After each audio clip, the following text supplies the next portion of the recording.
welcome everybody. My name is K.R. Subramaniam, and I'm the director of the PhD program at the Marshall School of Business. And I have a nice panel here with whom we're going to be discussing a number of issues. Let me just quickly introduce those who are already here. So we have Professor Valerie Fox. She's the USC Associates Chair in Marketing. Professor Peter Fess, who is from the Management Organization. And then we have a couple of students here, Lane Wack, who is in Marketing, and Derek Crossmeyer from Finance.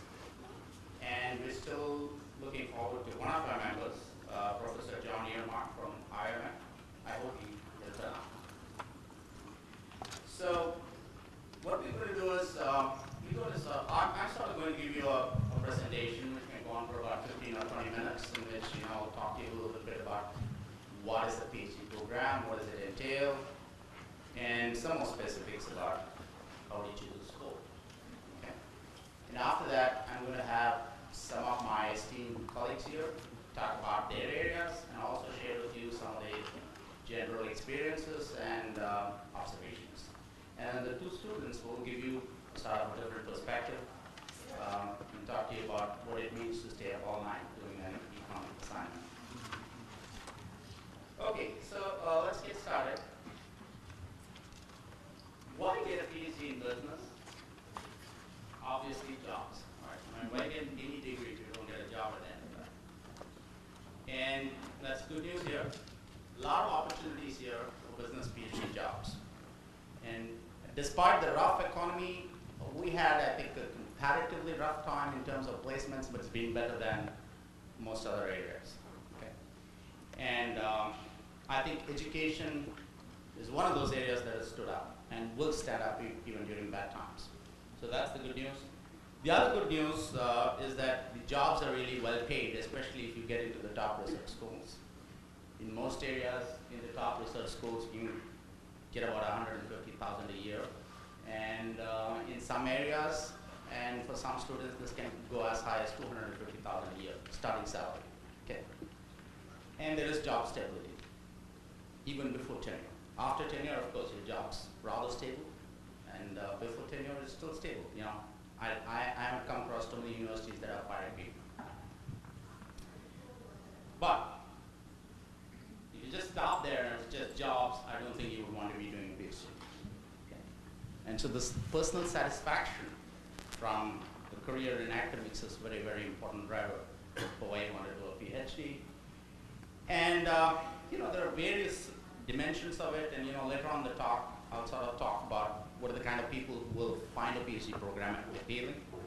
But personally, I find the fact that I make creative contributions, I work on the frontiers of knowledge and try to drive it forward to be something that is very, very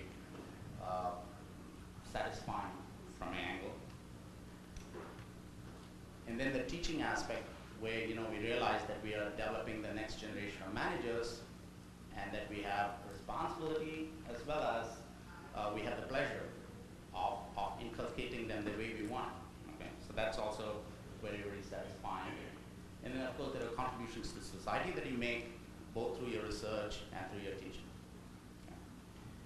And so for all these reasons, I think PhD in business is a pretty attractive career to get into.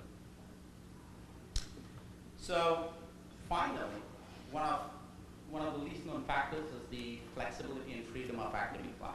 You don't have a boss breathing down your neck and telling you what to do. Okay.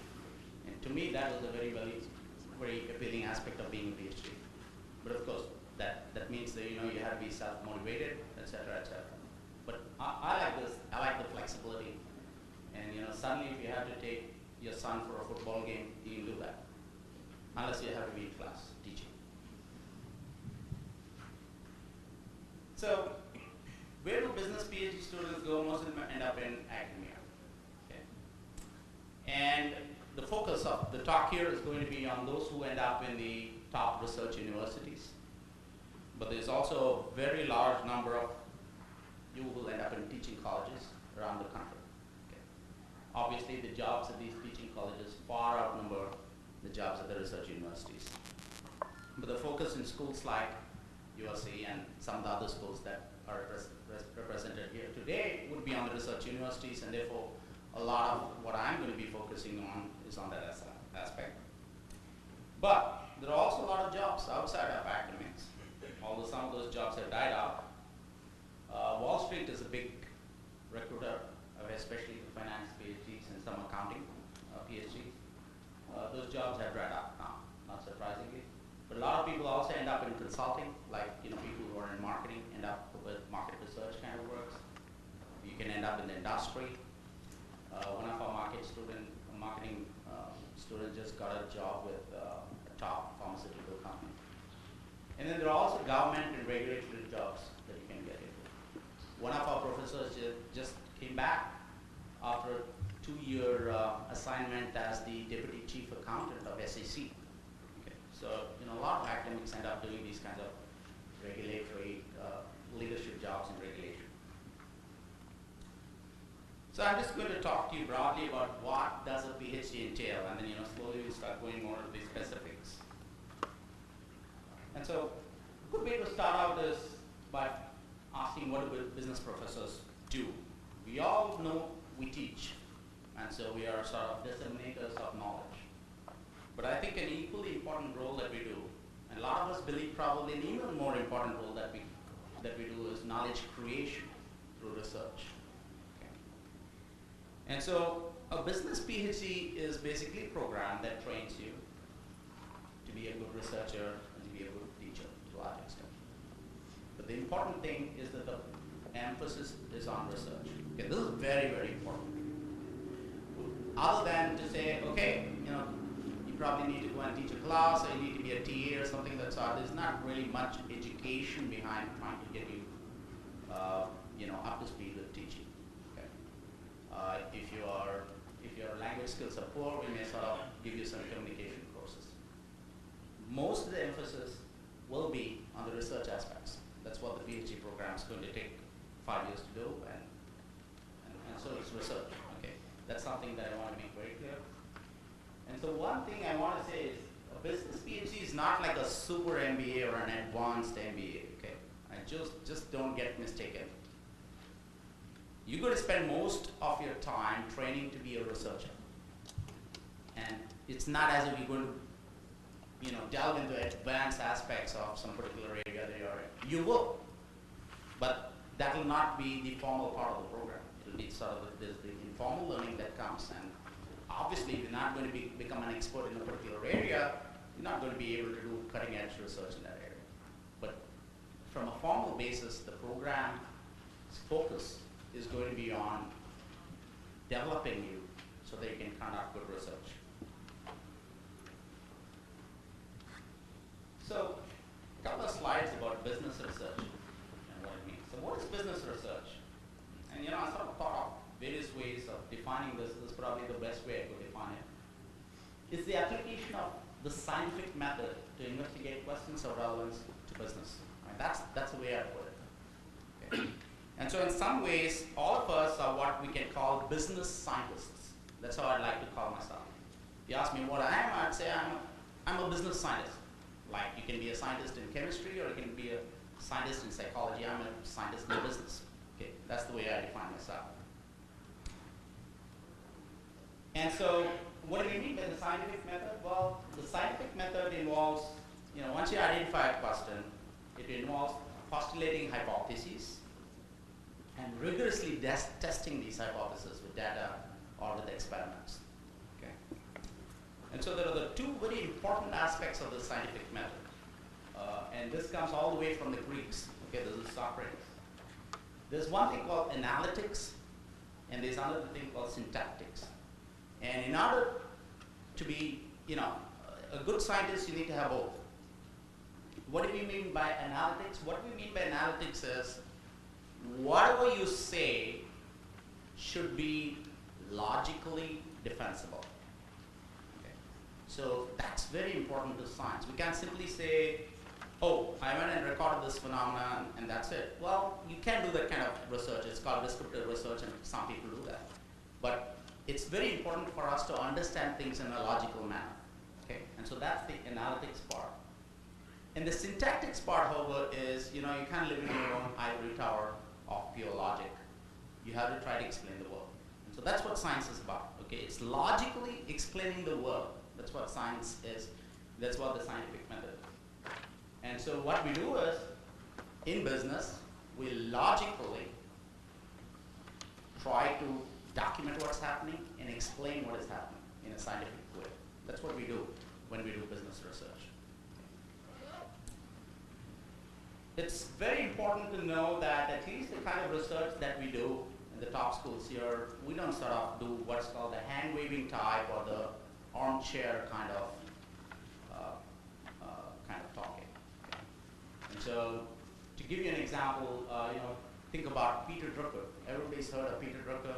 He's probably one of the greatest philosophers of management that we had in the 20th century, and I'm not taking away from anything that he has said. But the kind of stuff that Peter Drucker does would not be classified as scientific business research, okay? Because to a large extent, Peter Drucker just sat down and talked about his experiences and his views, and they were all wonderful, okay? And so if you were to be a business researcher, what you would probably do is read one of his books and say, you know what, here is something that he's saying. Let me go and see whether that's really true or not. Now, if you did that, then you'd be doing scientific research. Okay? So you have to be very, very clear about this point, which is that we are researchers here, we are scientists here. We carefully study and document phenomena. Okay? The other thing, however, is remember that generally all the questions we ask tend to be those that are relevant for business. So we apply the scientific method, we do it rigorously, but we ask questions that are of general importance and relevance to business, the business community. Okay. So when it comes to questions, we tend to tackle questions that are business problems. You can attack problems that are very broad. You can say, okay, how do managers create value? Well, that seems a little too broad, but you can ask broad questions, or you can ask very specific questions based on some particular observed practice that you have. Why do firms issue preferred shares? Something like that, a little more specific. Then remember, there's the analytic aspect, and then there's the syntactic aspect. So the analytic aspect or the logical aspect basically gives you the theory base that you look for. And in business, we have two mother disciplines from which we derive all our logical arguments. One is economics. Okay. A lot of research, especially in finance, accounting, and now some of the other areas too, is based on economics. That's the mother discipline from where we draw the necessarily logical connections that we need to draw when we apply it to business situations.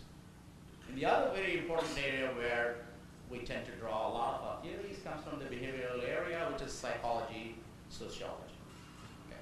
So these are the two sort of the mother disciplines which tend to guide a lot of the business research that goes on. Okay, so that's in terms of the logic part of what I'm talking about. Now we get the methods. Okay, so once you have thought about a particular problem and you have thought about it logically and sort of related it to older theories, or maybe developed your own theory and said, this is what I think should be happening, this should be the relationship that I want to see, you have to go and test it. Okay, so most of the time that we spend is on this testing part. And we tend to use various methods. Most of us tend to become specialists in one of these areas, and I'll quickly take you down this list. The first is what's called analytical. And in analytical, what you do is you just build math models, or sometimes you may even make your arguments without necessarily building math models. But a lot of analytical research happens to be what is called theory building. It's not necessarily testing of theories. Okay. But the analytical aspect is very, very important. And in all the areas of business, a lot of people do theory kind of work. Okay. And then there is the archival. The archival probably has now become the king of research. And I think technology has a lot to do with it. Okay. A lot of people who are doing experiments and other kinds of things see you can get real data now. This data is available in plenty, it's available cheap, and computer can just guzzle gazillions of data, right? And so a lot of people are doing what is called archival methods. So in archival methods, what we do is we go and see what's actually happening there. We get a data set, and then we come up with some kind of a hypothesis or theory, and then we go look at the data and try to see whether that's actually happening. Okay. And so what would be your data sources? Think about it. You can have consumer data in marketing. You can have stock price data if you're in finance. You can have financial statement data if you're in accounting, whatever it is. But you look at the actual data, you use the data, you use the computers, and you do. And that's probably the most popular method of research at the moment. There are two other methods. There is the experimental method. And in the experimental method, what you basically end up doing is you run experiments like psychologists would do, or like what experimental economists would do. So you actually get people into a room and you create your own artificial market or organization or something like that, and then you see how people behave in a particular situation. So that's experimental. And then finally, a sort of a different form of archival is the survey field study kind of research. Okay.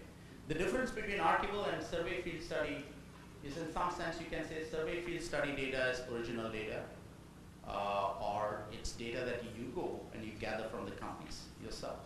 Okay.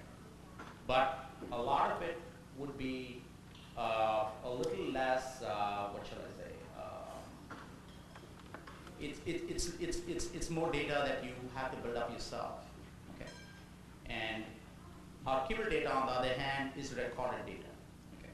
So, for example, if you were doing a survey of salespersons in a department store, and you're asking them, what do you think? How do you think consumers are going to respond when you start? When you have these, let's say, you have these coupons. How do you think consumers respond to that? That would be doing your own survey.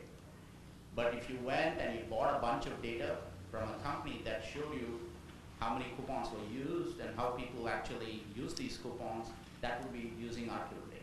Okay, so that's the difference between the two types of data. So those are the types of research methods that you generally end up using, and the archival seems to be the most popular. Okay. So questions that we ask tend to be those that are of relevance to business, theories that we get, which is the logical aspects of what we do come from economics and the behavioral sciences, and in terms of research methods, we tend to use a lot of rigorous methods of dealing with data. So here are some examples of the types of research that we do or we could do. Here's one. How do we price exotic derivative securities? This is a finance topic. Here's an important topic in accounting now. Did fair value accounting lead to the banking collapse in the fall of 2008? A lot of banks seem to think it happened. And so you need to test it out and look at it rigorously. And a couple of people have gone and looked at the data and they have said, you know what, maybe the conclusions are not as strong as the banks seem to be making them. Okay. Here's another one. What are the advantages of cash bonus versus stock options in compensating top executives? So, how do you incentivize executives in an organization? And why would giving cash bonus be better or worse than giving stock options? Here's another one, which is a corporate finance kind of thing. We know that firms have stopped paying dividends. Why is this happening? What's the phenomenon? Okay, what's driving this phenomenon?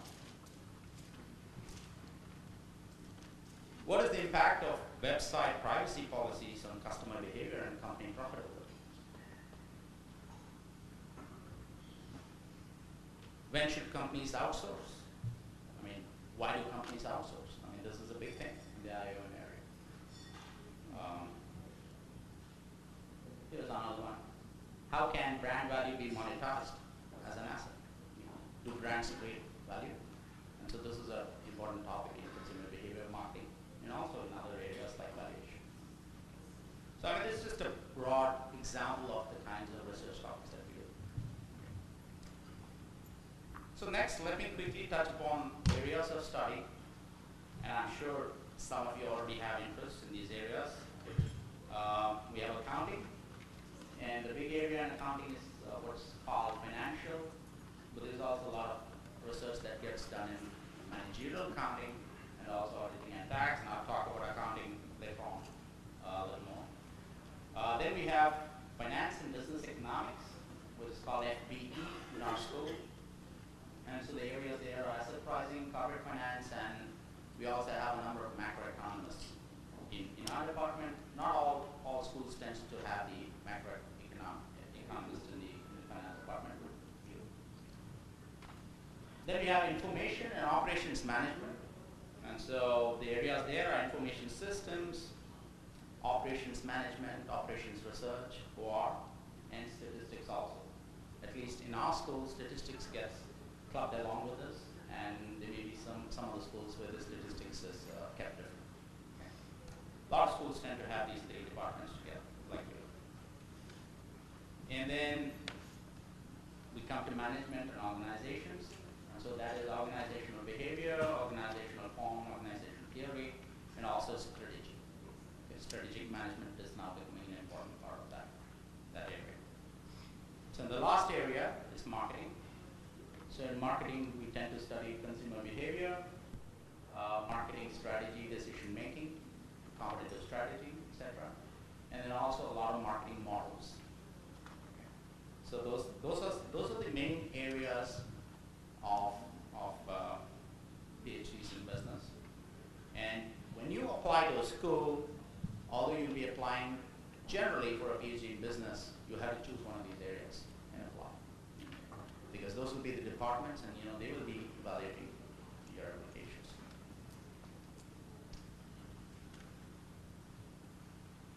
So let's talk a little bit of what happens in the PhD program. The first 2 years you do coursework. Okay. And by coursework, what are the main things that you end up doing? First, you do a lot of what are called research seminars. I mean, we tend to call them seminars.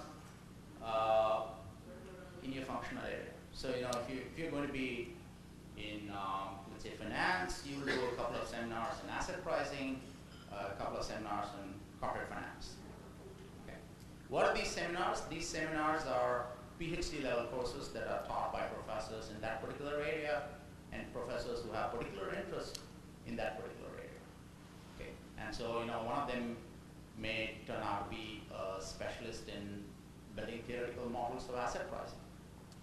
And so this person will come and offer you a seminar where he will take you through a survey of the big papers, the famous papers and the famous research that has occurred in a particular area. Okay. Those are bread and butter of what you'll be doing in the first 2 years.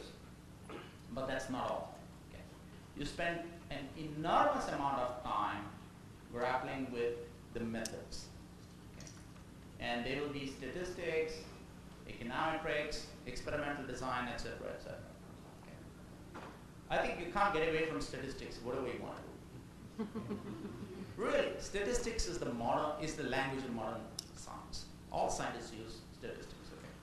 Whether you're in the medical field or in business or you're an economist, you use statistics. And so you need to get your statistics taken care of. And then after that, if you want to do a lot of archival kind of data, then you do a lot of what is called econometrics, which is a sort of advanced level of how to use statistics to deal with the economics kind of data sets. Okay, and what are the problems, etc. And then you also do experimental design if you're interested more in doing experiments and field study kind of research. Okay, but even when you do that, you can't get away from statistics finally. Okay, when you make your final conclusions, they are based on statistics. Okay, so just remember, statistics is very, very important. And then, of course, you also take theory. For economics, I mean, one way to look at business is we are applied economics. Okay? And so I think most schools, whatever you want to end up in, will force you to take some PhD level economic courses. Okay? These tend to be fairly mathematical. And then if you are also interested in the behavioral sciences, you tend to take psychology, sociology, and as as I said, those are the mother disciplines for you. Either it's economics or it's the behavioral sciences. And you should take a lot of courses in those areas so that you come up to speed with the latest theories. Okay. So the first 2 years will be just coursework. After that comes what I call your qualifying exams. Okay. And so the qualifying exams, different universities tend to have different types of qualifying exams. In some places, usually the two things that get tested in qualifying exams are, one, what's your knowledge in your particular area? Okay. Have you become adept? Have you become knowledgeable of the frontiers of research in your particular area? That's something that most schools tend to test. And also the things that they tend to test is, do you have some idea of how you can actually conduct research? Okay, so like what happens in our school is we have something called a guidance committee. And this guidance committee will give you the qualifying exam. And so what this committee will do is they'll ask you a bunch of questions. Some of them may be related to theories. Some of them may be related to your knowledge of research in your area. And some of them may be related to your knowledge of, how to design a research study in a particular area. And some departments, like in accounting, we actually ask you to come up with a proposal. Come up with a research proposal, propose a design, and defend it. So that's what's usually done. Along with that, there are what are called screening exams. And these screening exams sometimes tend to occur along with your qualifying exams in some universities and tend to occur separately. At USC, in most departments, with the exception of accounting, we have our screening exams at the end of the first year. So what is a screening exam? I think the sort of the nasty way to look at the screening exam is that's the weeding out exam, okay? But I think that's the sort of not the right way to look at the screening exam. I think the screening exam basically finds out, have you got it? Are you ready for the PhD? And if you do it at the end of the first year, and it clearly looks like neither we nor you are very happy out here in this program, maybe it's best to quit. Okay, so that's the way to look at it. So it's a good way, where instead of sacrificing 4 years of your life and realizing, oops, maybe this is not what I wanted to do, you sort of you're forced to try to take a decision of it. Okay. So that happens. A lot of schools tend to have their screening exams as part of the qualifying exams too. So you put 2 years into the program. Then you enter what is called the ABD, all but dissertation phase, which lasts for about 3 years in most good schools. And out there, what you do is, first thing, most important thing is you identify an advisor. Okay? And so the advisor doesn't automatically get assigned to you. You have to search him or her out, and that person has to agree to be your advisor. The onus is on you, not on us. Okay? And then once you have the advisor, along with the advisor, you select your committee. And then you identify your topic. It starts off broad, and then it starts getting more and more focused as you go along, and then you do your work. And then once you're ready to graduate, and you got a thesis that your advisor seems to think is good, can be defended, you have what's called the defense.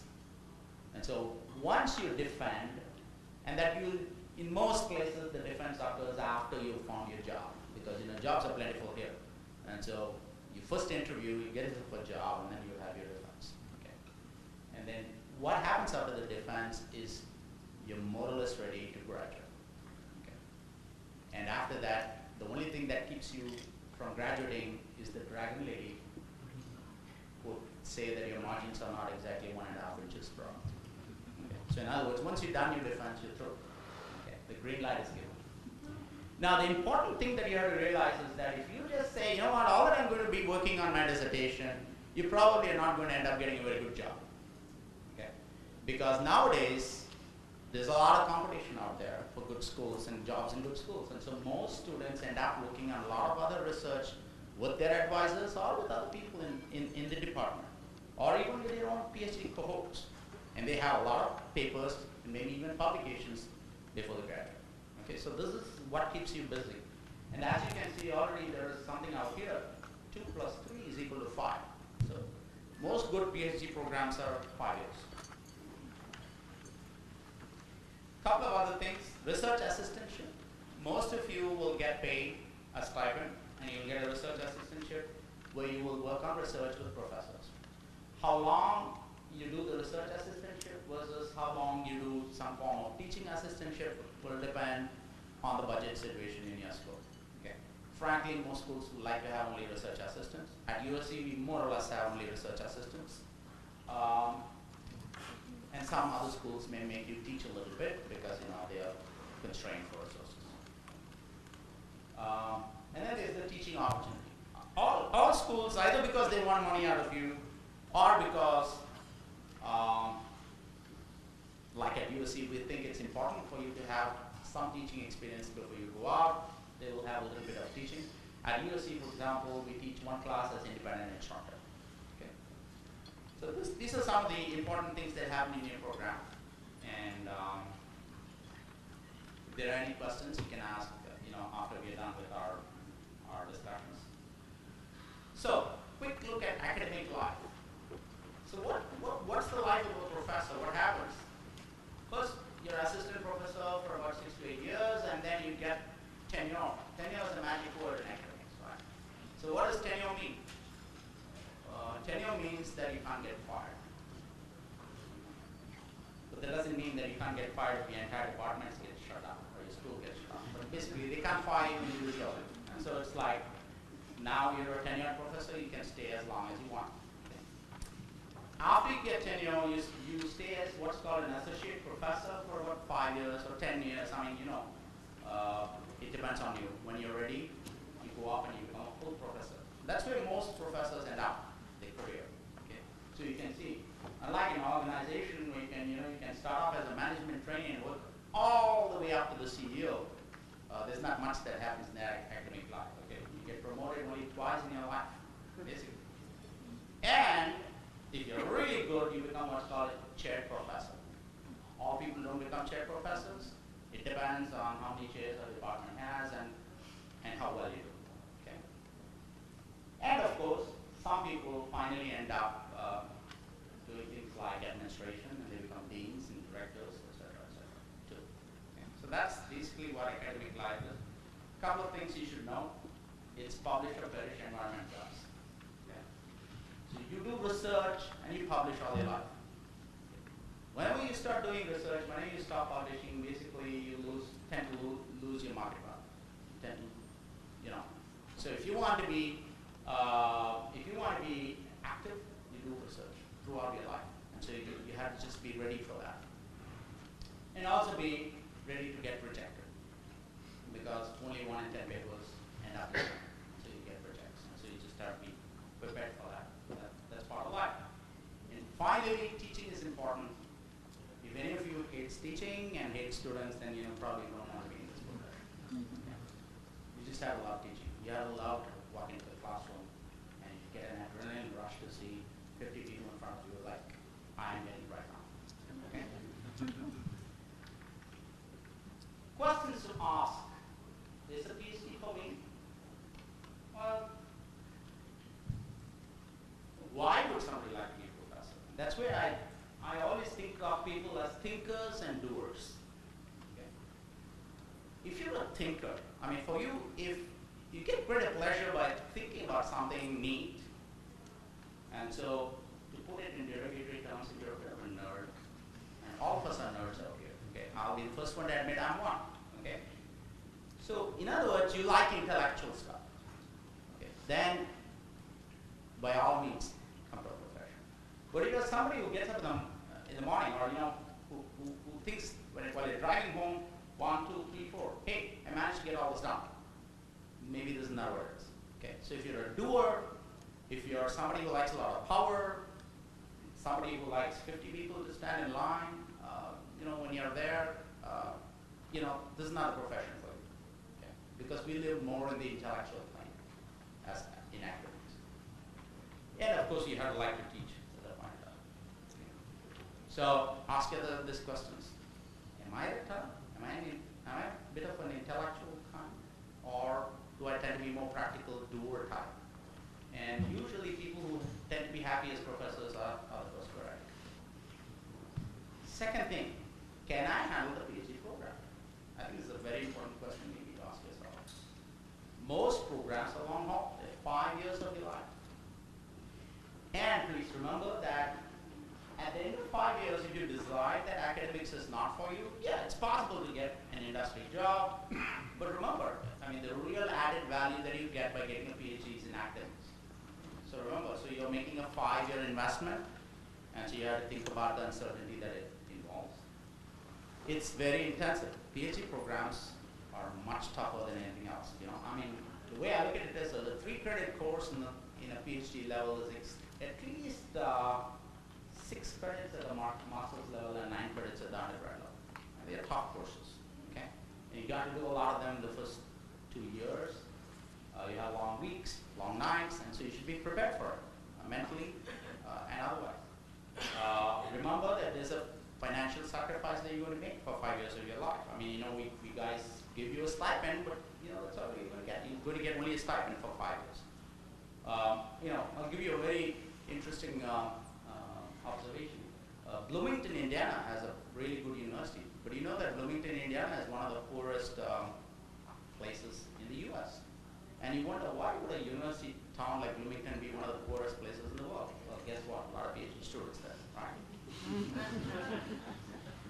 And then, remember, if you have a family, talk to them about what it's going to entail, okay? And so these are things you have to prepare yourself for. Again, you know, let me not just paint a negative picture. It's great. It's a lot of fun. And that's what I've been telling you all along.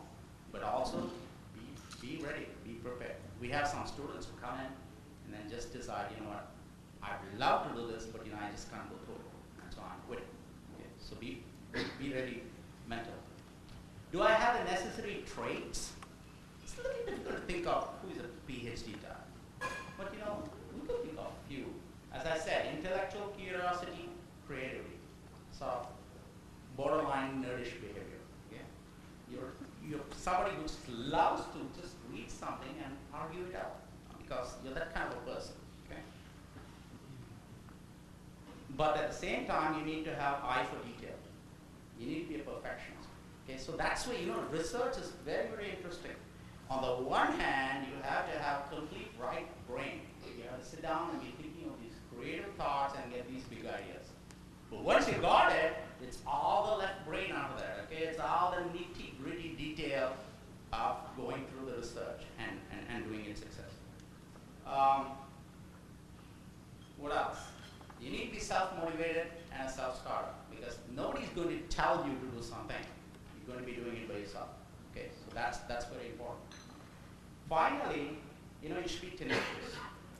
And the reason why you need to be tenacious is because you face a lot of criticism and you face a lot of so-called setbacks because you'll work on something for a year and then you'll send it and somebody who reads it for a day or something will say, I don't think this is a good paper.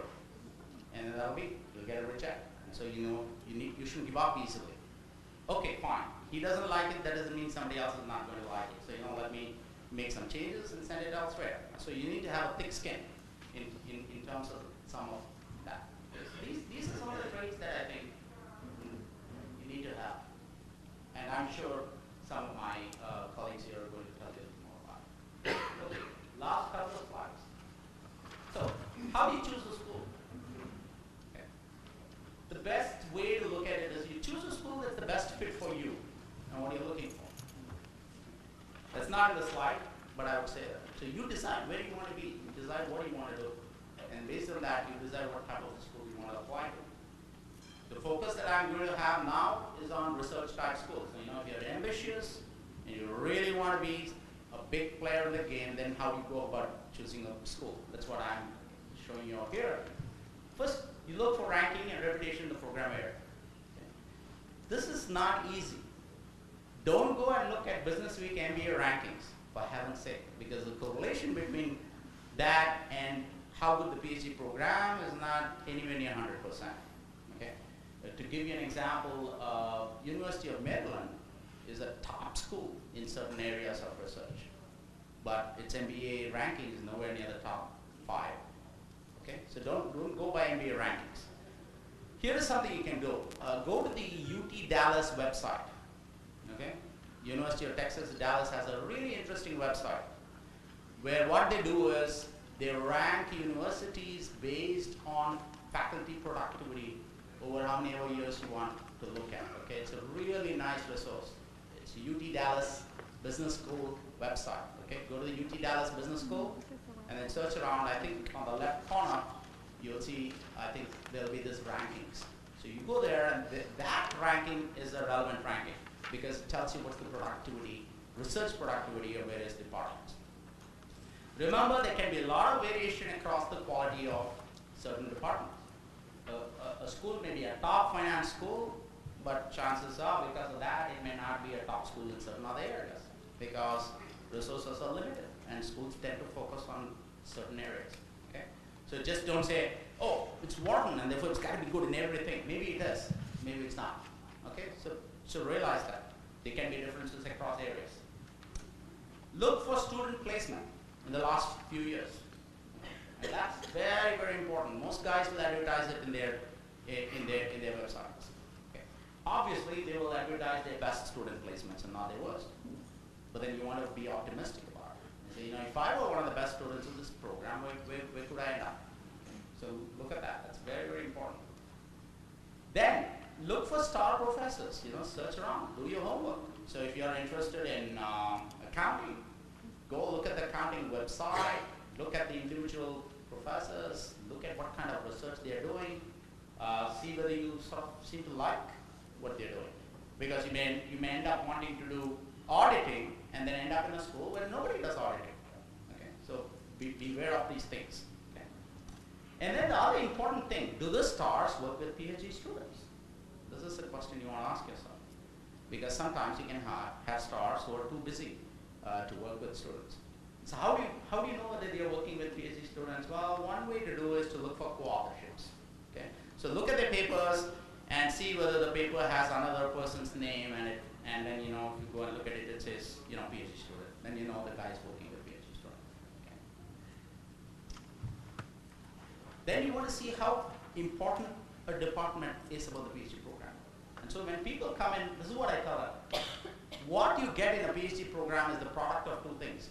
One, what's the quality of talent that exists in that school, multiplied by how much of that talent they're willing to share with you as a student. Okay? And that's where the emphasis given to the PhD program is very, very important. Okay? And you can sort of get a feel for that. Okay? Do they have mentors? Is there a lot of co-authorship with students that's going on? How much of faculty support for PhD students? Do faculty care for the PhD students in Philip? What are student experiences? Okay, I mean, some of these things will help you make these choices. These are what I think are the real questions you should be asking, and these are the questions that I'm sure you will ask.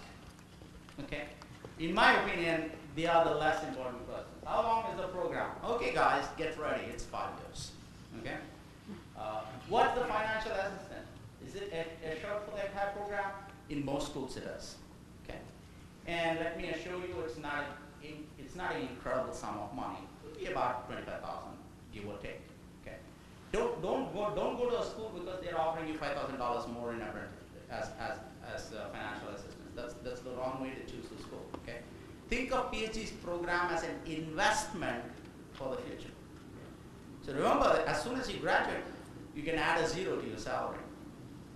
And therefore, what you want to see is how much can I get after I graduate? What will it be after I graduate? Rather than looking at, oh boy, these guys are in LA. They're not offering much money. Now, I'm not trying to say that's what we do here at USC. But, so things like cost of living, financial assistance, they're all important things, okay? They're all important for life, and you check them out. But those should not be the guiding principles behind your decision making.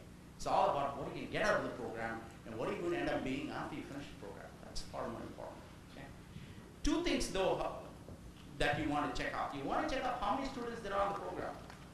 Okay, if a program is admitting 8 or 10 students a year, it's not generally very good in the business area. Okay? It may be good in the engineering disciplines or something like that. But in business, usually look for programs that don't admit too many students.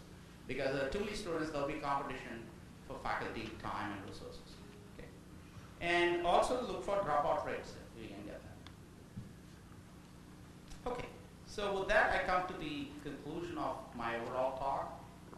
And I'll just talk a couple of minutes about accounting and finance because we don't have representatives from those areas. I personally am in the School of Accounting, and I'm a KPMG chair professor in accounting. I forgot. There's one other slide. Sorry about that. What do schools look for? This is very important again. Good test scores. Okay. So we're looking for good test scores. How good should I have a GMAT score of 750? Well, if you have a GMAT score of 750, that's great.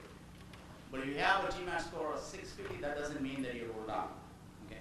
But if you have a GMAT score of 500, you probably need to take it again. Okay. Depends on the school. Some schools tend to focus more on test scores. Some schools tend to focus less. But you know what? You need to have good scores. Without good scores, it's not going to be easy to get admission in good schools. Strong academic performance is necessary. Okay. Background in quantitative areas or social sciences is a plus, but it's not necessary. You can have a business undergrad and still end up being pretty successful. Okay. But that's a plus, certainly. You need to get good letters of recommendation. And if you're working, try to get in touch with your old professors. We tend to value letters that come from professors far more than we tend to value letters that come from your boss. And I think the main reason why is because the boss letters are always, oh, she's the greatest thing since sliced bread. Okay? So there's very little variation in those letters. And so we tend to put more emphasis on letters from your professors in school. Okay? So remember that point. Master's degree, desirable, not essential. Okay. Work experience, desirable in some areas, but not necessarily essential. Okay.